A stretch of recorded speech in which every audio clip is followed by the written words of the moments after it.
That's us, man. 24/7. You should expect the unexpected. I mean, Make it known that this is all about being 100% authentic. We are live now. So with that being said, let's jump right in. All right, so let me run the conversation back to kind of keep it in line here, because I think we're kind of getting a little off of the double standard. And you're saying, what are these kids seeing, and does that make it okay? Versus we're focusing on the double standard. What I'm saying is, how is seeing her do that either validating or negating the double standard, not what the kids are perceiving when they see it. We know what the kids perceive. We get that, right? And that's the problem. I think it's validating the fact that they could rock it anywhere because they already see somebody who's a celebrity in their eyes getting money wearing a bonnet. So in their eyes, hey, listen, I could be professional. I could go outside with this bonnet on and still be able to make this money. Because I mean, for real, social media right now drives everything in this culture. Mm-hmm. Unlike us, we didn't have social media. We didn't have the internet when we were like growing up as teenagers like that. They do. So what they're getting all the perception of culture from is straight from social media. If you have somebody who's is a leader in social media out here with the Bonnet Chronicles, I mean, the first thing you're thinking of is a bonnet. So what they do? But that goes back to leadership. Just because there are individuals, hold on one second. Just because there are individuals on social media that, you know, they perceive as being leaders or whatever, it still should not change that you have leaders in your community who have access to you on a regular basis. Now, I remember growing up, there were young kids in my neighborhood that didn't have moms, didn't have dads. They were being raised by, you know, various people, but you still had people in the community who would correct them, who would lead them, and who would offer them instruction. So they still got that hands-on in your face. No matter what you're seeing on the screen, you still have people hands-on to still kind of help you. Hey, this is right. This is not right. You might want to rethink that. You might want to think about that. Nowadays, it's like, why are you in my business? Why are you minding my business? If she want to wear a bonnet, let her wear a bonnet. It's nobody's business. Well, the fact of the matter is she's out in the world. So it's everybody's business. Well, I bet that young lady at the airport did not expect her picture to be all over social media of her with that bonnet on in the airport. And that was to Monique's point. But Monique, two things. Monique caught the heat, one, because she bullied and basically humiliated a young lady after complaining about being bullied and humiliated. I don't think so, because she was talking about the bonnets before she posted that picture. She had already had a whole conversation about it. It was already going online. And then later, a little while after that, she was catching heat and she was like, to prove my point, look at this. And then she started catching heat for the lady, you know, for basically saying you embarrassed this lady, you put her image all over social media. But that's what I mean. She was already catching heat just for opening her mouth, having a conversation. I was like, well, why are people beating her up for being bold enough and being willing enough to start the dialogue? So what is her opinion? But she was bold enough to do it. You don't see any other celebrity being willing to open up their mouths. And that's what I'm talking about now. As uncomfortable as her commentary may have been, it sparked necessary dialogue for us to be able to have some teachable moments on social media. You know, if that's what these kids are looking at, then you got to have these teachable moments on social media. So here's the double standard in that. Fact that she was willing to do it. Here's the double standard in that.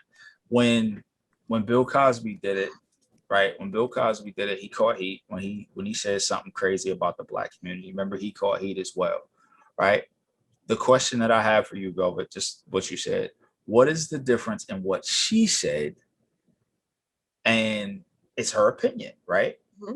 What is the difference in Netflix saying to her, Wait. I don't wait. No, because that's a whole nother topic and conversation right there. So keep that. Because listen.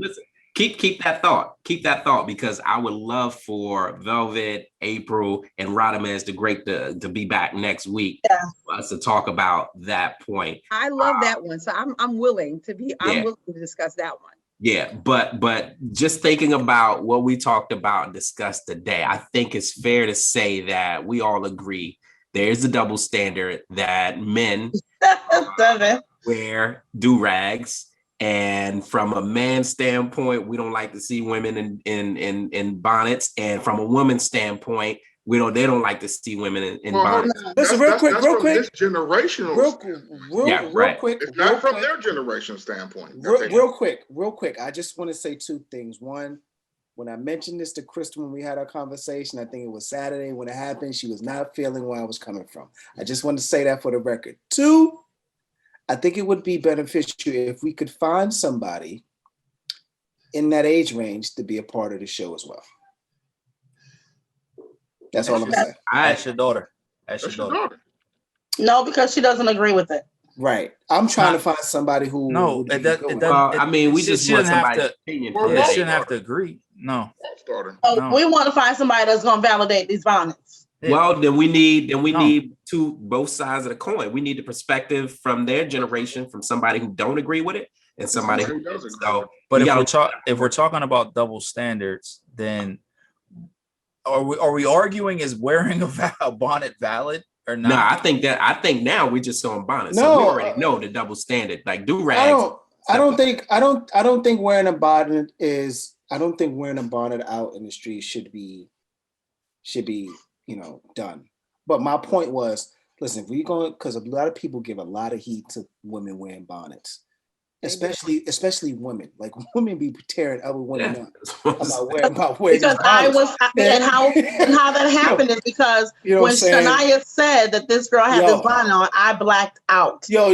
Crystal went crazy. Like Crystal goes crazy. Like women go crazy when these other women wear bonnets. So my thing was, and I know it's not going to happen, but I just wanted to put it out there just to make people aware this is truly a double standard. Keep that same energy for dudes who wear do-rags now, because a lot of times the purpose for wearing a do-rag at first was to keep your waist spinning. And if y'all disagree, please correct me. But now people wear do-rags to keep their braids down so they don't get them joints frizzy when they go on to sleep. Like when you going out to the streets, you don't need to rock your do-rag anymore. But there are people who still do it, and we don't give them the same amount of heat. And they do it for fashion. They do it for fashion. And that's all. And I just want to put that out there. It is a thing. It is. So can I ask you this? Before we get too far off of the double standard, before Derek tries to end the show, have you seen a crazy do-rag similar to the crazy bonnet? Because I think this is what you mean like the two-tone? You mean like the two-tone do-rag? You mean I've seen a lock bag.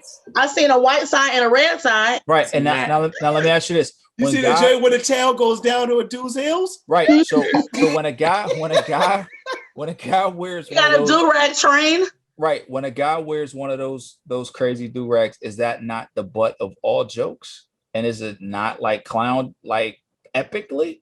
Well, I will say this. Wait. I will say this. Well, if I saw now, I will say I was definitely attracted to guys with do-rags and hats on.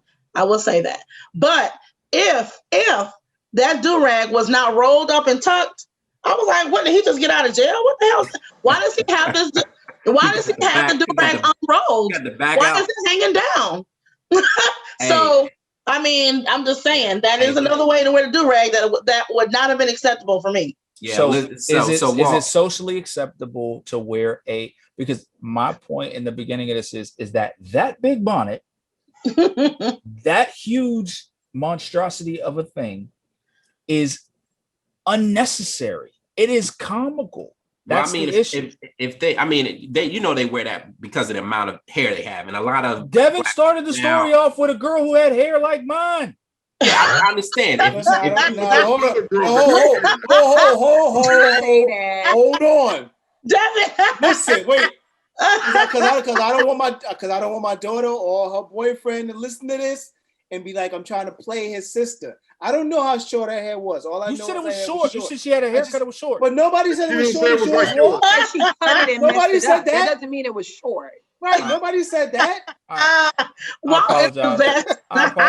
apologize to the young lady. Whoa. No, I apologize to the young lady. You didn't say that. But let me clear. All right. So again, you have a freaking fitted sheet wrapped around your forehead. So now we're gonna went from pillowcase to fitted sheet. And you got a short hairdo. Like, what is the functional purpose of that?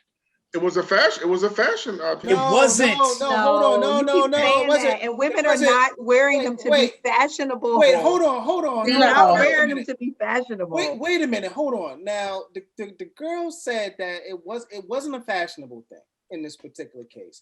It was a thing because her hair wasn't done.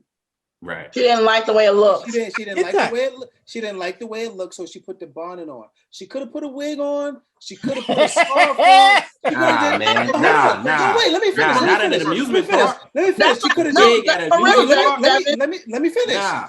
So let me finish. Wig or the bonnet. You're right. Would have got blown off on you're a right, roller you're right. coaster. Do you understand the level of shade but wait. But I don't know how her bonnet stayed on either, though. Exactly, Velvet. Exactly on at the amusement park. But that could have been. But hold on, that could have been. Sheet. But that could have been her logic too. Her logic is. Hold on.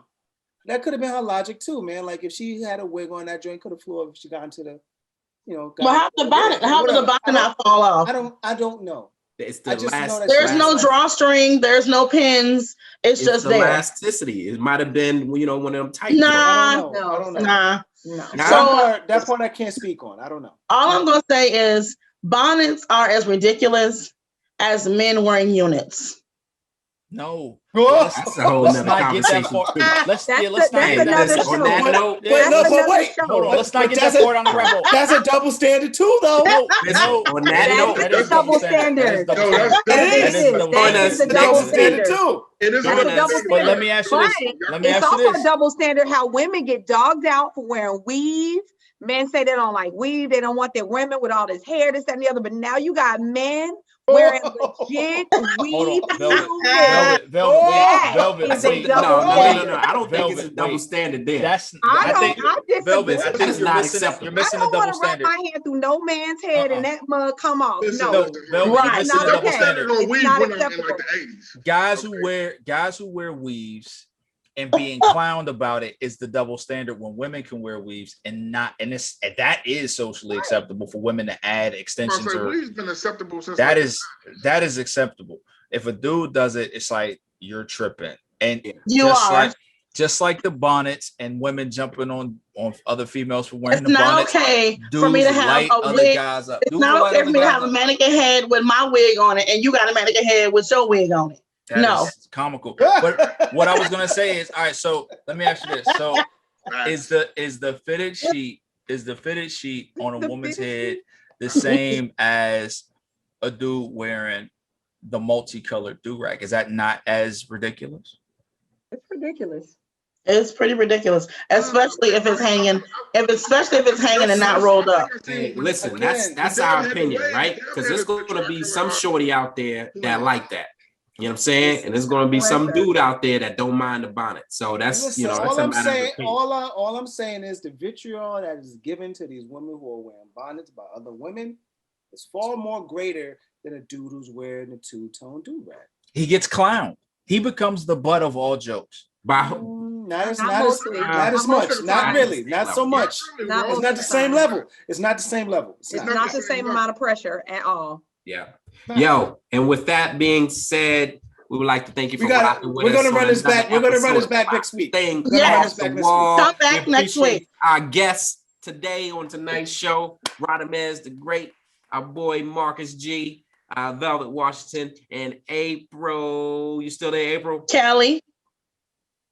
I'm sorry. Yes, I'm still here. So I had to get a little workout in right quick. Nah, you good. All right. Thank you guys for having me. I appreciate our it. homegirl. We didn't even get a chance to do an introduction for April. April Kelly is also one of our homegirls from South Carolina State University. Rocks with us tough. So on the next episode, when we have everybody back, we'll give her an opportunity to share a little bit about herself. But we appreciate y'all rocking with us tonight. I say, hold on. Velvet, how can people find you if they wanted to be a part of your you business? can find me on social media, Facebook, the Atlanta ADR Center, Instagram, the Atlanta ADR Center, and my website, the Atlanta ADR Center. So, you know, you can find me at all of those ways. We are on all those platforms. Now, another quick question. Now, how hard is it or how difficult is it to become a certified mediator with your company?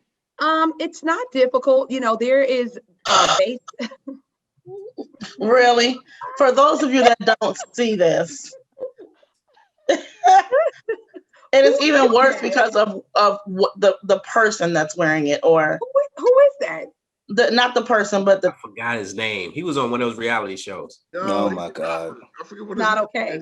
Can you undo that, please? He looks a mess. So many levels. Anyway, back to being professional. Go ahead now. You know, it's not difficult to become a mediator in the state. I live in Georgia. It's not difficult. You know, there's like a basic certification training that you have to have, certain hours where you have to basically, you know, you have hours where you have to sit and kind of watch mediations, that sort of thing. Now, if you want to specialize, that's where it gets a little tricky because there's certification if you want to specialize. Let's say you want to do juvenile mediation. Well, there are certification courses you have to take to complete the juvenile mediation training. And I think that's 2 or 3 different modules that you have to complete before you can even do any juvenile mediation type cases. So it just depends on what you want to do and where you want to focus. And most of that has, most of those particular areas come with a different certification. All right, dope. And I got one more question. Do you have to be a 1099? Well, can you be a 1099 or do you have to be a W-9? You can be, well, for example, I have mediators that work on staff with me and they are 1099. Okay. But you can be a W-9, but most mediators are 1099. All right, cool, dope. Okay. All right. So for people who are interested in that, you know, go follow her. You know, being a 1099, I'm assuming you create your own hours. You're a contractor. You know what I'm saying? You have you know, you have the reins of really making your future the way you want it to be. And you know, being in somebody told me this earlier today, and I gotta steal it. Being in 1099 gives you the keys to get out of slavery. So yeah, go from there. Absolutely. No doubt. And one of the other things we discovered tonight is that our boy Dad is also a certified stylist as well. Everything. He's a certified stylist. Right. Hey, I'm a man of many talents. Right. And everything you do, people, take positivity with you. Peace. Peace. Bye. So just yo, if you haven't, please take a moment to like, subscribe, and follow 5 Things Off the Wall on all platforms.